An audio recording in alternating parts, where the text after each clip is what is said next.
Tu regardes ton téléphone encore une fois, toujours aucune réponse. Tu sais pourtant qu'elle a vu ton message, et c'est ça qui te dérange. Pas le silence, mais le fait de ne pas comprendre. Tu te poses des questions. Est-ce qu'elle est occupée? Est-ce qu'elle t'ignore volontairement? Ou est-ce que quelque chose a changé? Au début, tout était différent. Les messages arrivaient rapidement. Les conversations étaient naturelles. Il y avait de l'énergie, une vraie connexion. Tu n'avais pas besoin de réfléchir. Tout se faisait facilement. Mais aujourd'hui, tu ressens un décalage. Les réponses sont plus lentes, plus courtes, parfois inexistantes. Et ce changement, tu ne peux pas l'ignorer. Alors tu fais ce que la plupart font. Tu envoies un autre message, puis encore un autre. Tu essaies de relancer.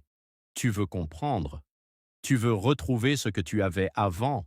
Mais plus tu fais ça, plus tu ressens que quelque chose ne va pas, parce que malgré tous tes efforts, rien ne revient comme avant.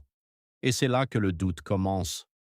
Tu analyses chaque détail, chaque message, chaque mot. Tu cherches une explication. Mais plus tu cherches, plus tu te perds. Parce que la vérité est simple, mais difficile à accepter. Quand une femme commence à ignorer tes messages, ce n'est presque jamais un hasard. Ce changement ne vient pas de nulle part. Il y a toujours une raison. Mais cette raison n'est pas toujours visible. Ce n'est pas forcément quelque chose que tu as fait. C'est souvent quelque chose qu'elle ressent. Avec le temps, les émotions évoluent. Ce qui était excitant devient plus normal. Ce qui était nouveau devient habituel. Et dans ce processus, l'intérêt peut diminuer. Pas brutalement, mais progressivement. Et quand l'intérêt baisse, le comportement change. Les messages deviennent moins importants, les réponses moins prioritaires. L'envie de parler diminue, et au lieu de l'exprimer clairement, elle prend de la distance, naturellement, sans forcément vouloir te blesser. C'est une réaction instinctive, et c'est là que beaucoup font une erreur. Ils pensent que le problème vient d'eux, alors ils essaient de faire plus de messages, plus d'attention, plus d'efforts. Mais cette réaction crée une pression invisible que l'autre personne ressent immédiatement. Parce que quand tu insistes, tu montres que tu attends quelque chose. Tu montres que tu dépends de sa réponse. Et cette dépendance réduit ton attractivité parce que l'attraction ne fonctionne pas avec le besoin.